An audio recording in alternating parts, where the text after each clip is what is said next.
Hoy pues, tenemos una entrevista con el maestro Mendoza Garcilaso, investigador del CICESE, sobre algo que sucedió hace 31 años. El 17, era martes 17 de octubre de 1989. Y estos fenómenos naturales de los terremotos pues esperan cuando menos los esperamos. Ya sabemos que son pasajeros, que son potentes, que son violentos y que son ahumanos. No son inhumanos, son ahumanos, no tiene nada que ver con lo humano. Les bastan, a ver si tenemos imágenes, unos pocos segundos pues para realizar su labor destructiva. Siembran el miedo, desde luego, en nosotros, la impotencia, la incomprensión, pues ante un fenómeno que no podemos detener, que el hombre no puede calmar. Esos son los terremotos, son fenómenos naturales como ese de hace 31 años, el 17 de octubre, que se rigen pues por sus propias leyes, imprevisibles e incontrolables. Fue hace 31 años, como le decía, el 17 de septiembre, martes, se presentó el terremoto llamado de Loma Prieta, de 7.1 grados de magnitud de momento y 9 grados de intensidad en la escala de Mercalli. Magnitud e intensidad no son lo mismo, pero pues miden los dos los terremotos. Hay una diferencia. La escala de Mercalli va más bien a los daños estructurales que hay en las viviendas, en las fachadas, en los puentes, en las carreteras, en las vías de los ferrocarriles. La magnitud de momento, o escala, era la escala de Richter, mide la potencia del epicentro y toda la ola destructiva del terremoto. Bueno, este de Loma Prieta, le digo, llegó a los 7.1 grados de magnitud y 9 de intensidad. Fue un sismo muy destructivo, murieron 63 personas, casi 4.000 resultaron heridas, y los daños pues se calculan en los 6 billones de dólares. Por ahí está usted viendo, vimos hace un momento el Bay Bridge, este puente que une a San Francisco con Oakland, que pues se destruyó un buen tramo de este puente. Y lo memorable, o por qué recordamos tanto este terremoto, es porque se estaba celebrando la Serie Mundial. La Serie Mundial que se llamó, ¿cómo se llama? ¿Sabes de esto? La Batalla de la Bahía, así se llamó, la Batalla de la Bahía. Estaban jugando pues dos equipos vecinos, los Atléticos de Oakland y los Gigantes de San Francisco. En esa ocasión pues se iba a celebrar el tercer juego, iba a iniciar a las 5:35 de la tarde, hora de nuestra, hora del Pacífico, cuando pues de repente se presentó este terremoto que fue transmitido, ahora sí que en vivo y en directo, por la cadena ABC, que en ese tiempo tenía los derechos de la Serie Mundial. Fue aquella tarde, se iba a televisar el tercer partido, muy esperado porque iban 2-0 ganando los Atléticos de Oakland, pero se adelantó este terremoto a las 5 de la tarde con 4 minutos y 15 segundos. Fueron tantos los daños que ocasionó este terremoto que la serie se pospuso 10 días y pues al final los Atléticos barrieron a los Gigantes 4-0. Todo se jugó en San Francisco prácticamente porque el estadio de los Atléticos de Oakland pues se derrumbó, prácticamente se derrumbó. No hubo celebraciones, Obviamente, por razones obvias, pues había los fallecidos, tantos daños, tantos heridos, que pues la serie se conoció como la serie del terremoto. Cuando arrasó 4-0 los Atléticos, pues no celebraron como suele hacerse, con champaña, gritos, brincos, etcétera. No hubo nada de eso, pues por el respeto a los caídos. Nosotros quizás, ahora que se está jugando la serie, ¿no? O se va a jugar la serie mundial. Están las series de campeonato en este momento. La serie de campeonato, pues se va a llamar la serie de la pandemia, ¿no?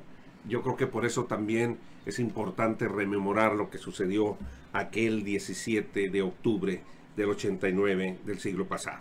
Después de este terremoto de Loma Prieta, las autoridades norteamericanas que tienen que ver con la construcción de carreteras, de puentes, como es Caltrans, California Transportation en California, pues reforzaron todas las medidas en la construcción de carreteras y puentes. Fueron muy específicos en todo lo que se tenía que reforzar para que no sucediera lo de San Francisco, lo de Oakland y también el condado de Santa Cruz, que fueron los más dañados en esa ocasión.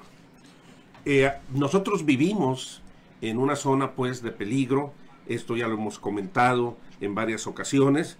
Los riesgos serán menores si nos preparamos para ese momento incierto en que se presente un terremoto. Que eso va a suceder, pues querámoslo o no, no está en nosotros, porque son fenómenos, como le decía, humanos, fuera de nuestra mano, de nuestro control. Por desgracia aquí no podemos tener las alertas sísmicas como se tienen en el Distrito Federal por la distancia, porque aparte la falla pues atraviesa prácticamente pues desde arriba de San Francisco, pasa por Los Ángeles y termina en el Salton Sea, la falla de San Andrés.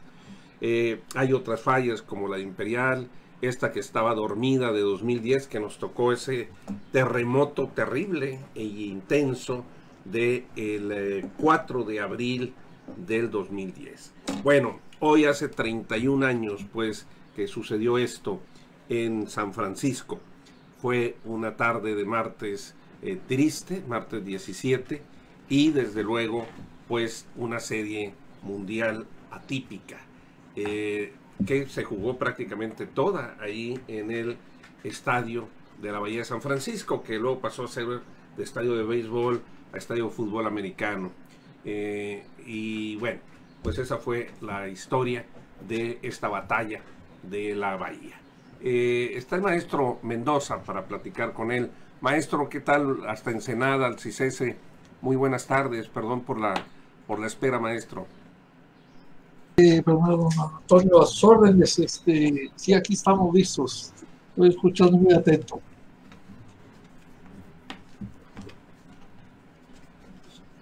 Sí, maestro. Sí, le decía que estamos listos, estoy escuchando muy atento, lo dijo muy bien. Muy mal. Y si me da un permiso, ahí tengo unas lecciones aprendidas de ese terremoto.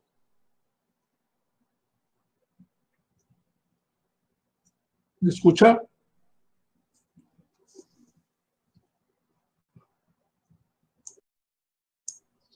Bueno.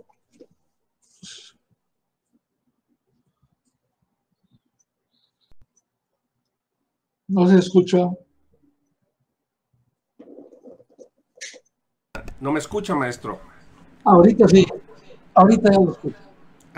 Muy bien. Bueno, platicábamos, maestro, de este terremoto de esto hace 31 años. Todavía no había registros suficientes. Sabemos que a partir de ahí, bueno, primero fue en la zona de San Andrés, ¿no? Eso fue lo primero.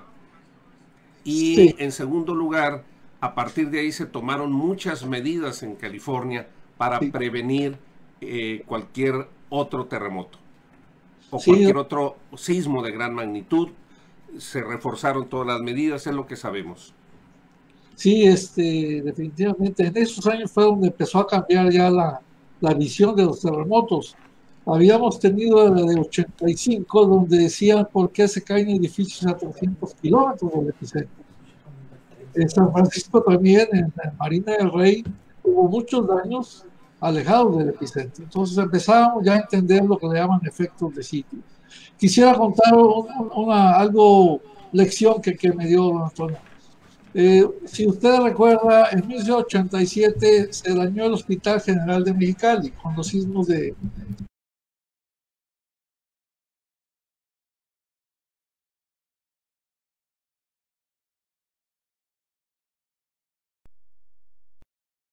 ese edificio con un colega de UCSD, el doctor Enrique Luco, de la Universidad de California en San Diego.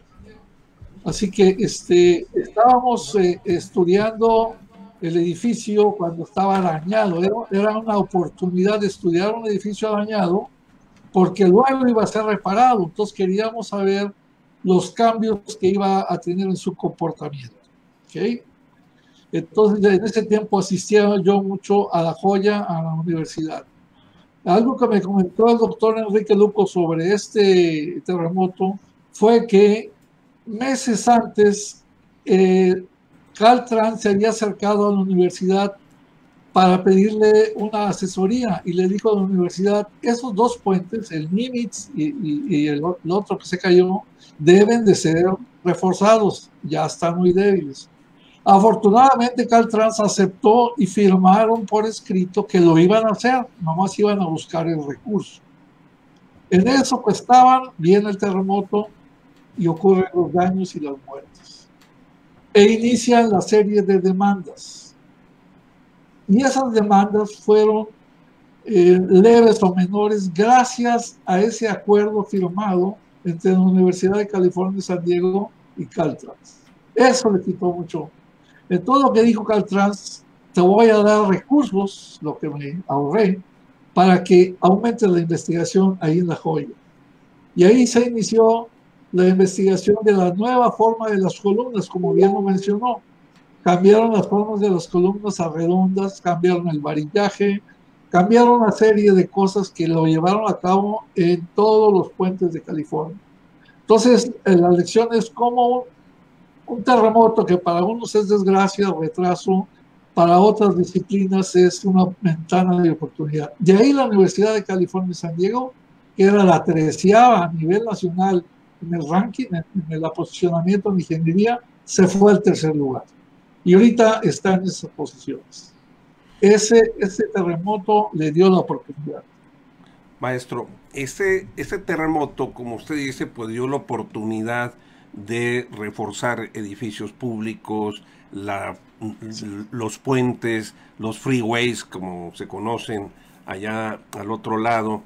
Ese sucedió en la falla de San Andrés, ¿no? Es Punta Prieta, que es el epicentro. Sí, ese terremoto sucedió al sur de donde había ocurrido un terremoto de magnitud 7.9 en 1906, que es el segmento norte de la falla San Andrés. Entonces, digamos que la falla San Andrés ya tiene esos dos terremotos en los últimos 150 años, el 1906 y el 1987. Luego, la parte central de la falla San Andrés tiene el terremoto de 1857, magnitud 8.2. Estamos hablando de magnitudes, ya que la falla se mueve 600 kilómetros. El segmento sur es el que no tenemos registro de que haya un terremoto en los últimos 300 años de magnitud cercano a 8. De ahí surge el famoso Big One. Sí, bueno, en Estados Unidos no es un secreto ni es para asustar a nadie. Se habla, maestro, de que pues desde hace más de 10 años se está esperando el Big One, el gran terremoto que sería en esa parte, la última parte de la falla de San Andrés, la parte más al este, que es la que pues está más cerca de nosotros acá en Mexicali. Se espera que algún día, nadie sabe cuándo, pero es inminente para algunos, o quizá pase más tiempo, que esa parte de la falla pues se acomode. Desde luego que, como bien lo sabemos, los sismos son imprevisibles, no sabemos cuándo se presentan ni a qué hora, pero pues en Estados Unidos se han estado preparando para eso. Hay muchos estudios de la Universidad del Sur de California, si no me equivoco. Sí, es la falla más estudiada de todo el mundo. Al norte está Berkeley, que es una cosa a nivel mundial primera. Está Stanford, está Los Ángeles, Caltech. O sea, tiene sismólogos de lo mejor del mundo y la falla más estudiada. Sí, esta idea del Big One surge. Hay un grupo en California que le llaman el que estudia las probabilidades de ocurrencia en las fallas. Había estado trabajando en el segmento de Loma Prieta un año antes y había dicho, señores, ya es tiempo de que venga un sismo aquí, porque había habido dos magnitud 5.3 y 5.4 que hacían pensar que ya era inminente algo. Ese fue un éxito para este grupo de trabajo. En 1989, después del sismo, le dicen a este grupo, oye, pues ahora ve a la falla San Andrés, allá al segmento sur, ve al Salton Sea, y por favor, haz un estudio de las probabilidades de ese segmento sur. Entonces, desde 1989, este grupo emite el primer, digamos, aviso de que esa falla ya tiene 150, 200 años sin moverse ese segmento, y que la probabilidad de que ocurra el Big One, pues en aquel tiempo se hablaba de un 30% en los siguientes 50 años, ahorita ya esa probabilidad es mayor. En fin, en cualquier momento el segmento sur de San Andrés, para los tiempos geológicos, el tiempo humano es muy diferente. Maestro, aquí tenemos una pregunta. ¿Qué sabe, o si tiene usted conocimiento de la falla de Cascadia? ¿Cascadia, ¿sí es? Sí, allá al norte en Oregon. Sí, es una zona de subducción frente a Oregon, British Columbia. Y sí, bueno, ahí el problema es una pequeña falla de una pequeña placa tectónica remanente atrapada. El problema ahí es que está frente a esos estados y podría ocurrir un tsunami. Hay evidencia de que hubo tsunamis en los últimos 300 años. Se ve en los bosques. Se ve que los bosques fueron inundados por arena fina de mar. Quiere decir que hubo una ola que entró. Así es que esa falla amenaza a los estados al norte de California, que son Oregon y Washington. Está al norte, en Oregon.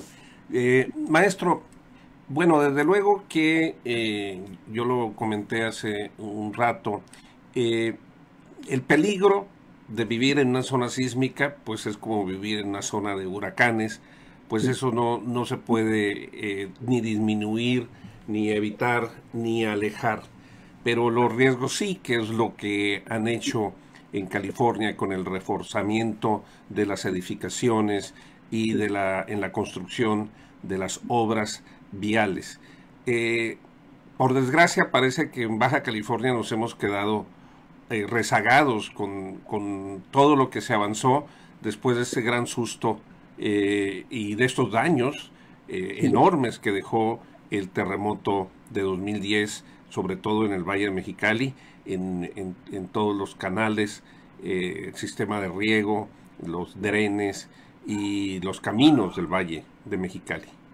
Sí, por eso lo felicito, Antonio, porque la verdad tenemos que seguir recordándoles. Ya van 10 años, pero no se olvida, o sea, para el terremoto de 10 años puede ser que ya esté el precursor del siguiente gran terremoto y no nos hemos dado cuenta. En cuanto a lo que decía del riesgo, Antonio, mire, una cosa, se confunde la palabra peligro con riesgo. Peligro ahí está, amenaza. Esta no la puedes mover, cambiar. Pero si eres débil, estás en riesgo. Si no eres débil al peligro, si eres fuerte, tu riesgo es menor. Entonces lo único que tienes que hacer es hacerte más fuerte a la amenaza. Y cada quien debe de encontrar en su casa cómo hacerse más fuerte.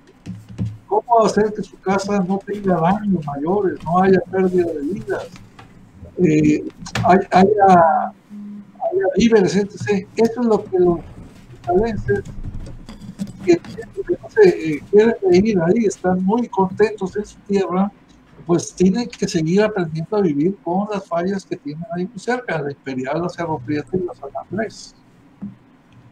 Pues algo también que estaba revisando de este terremoto que se empezó, como usted dice, a estudiar más la falla de San Andrés y Sí. se puso se reforzó toda la red de sismológica que tenía el estado de California. Sí, aumentó el número de instrumentación, se reforzaron, se dieron cuenta de que los californianos dependen de petróleo, gas de otros lados, y todo lo cruza la falla de San Andrés, el agua, la electricidad, todo eso que cruza la falla de San Andrés, segmento sur, está ahora reforzado. No hay de otra más que aprender a vivir con ello y tener algo que no se nos caiga las cosas, que podamos seguir funcionando en la medida de lo posible. Al terremoto del 2010 le llamaron el de la suerte, no se nos olvide. Fue de la suerte, fue suerte, domingo, etc. Pero no sabemos el siguiente, Antonio, y no es para alarmar, sino nomás para recordar. Es nuestra obligación estar recordando sobre eso. Pues muchas gracias, maestro. No sé si tenga algún comentario final. Fíjense lo que son las cosas. El Servicio Arqueológico Americano acaba de terminar un experimento en la Bahía de San Francisco, precisamente ya como un cierre de investigación de esa bahía después de ese sismo. Y resulta que nos dijo, aquí tenemos 50 acelerómetros, ¿los quieren?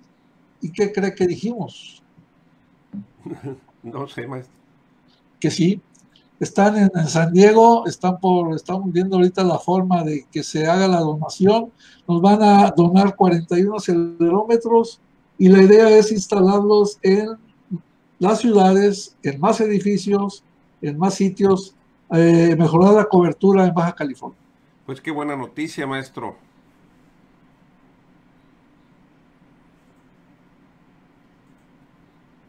Noticia por su programa.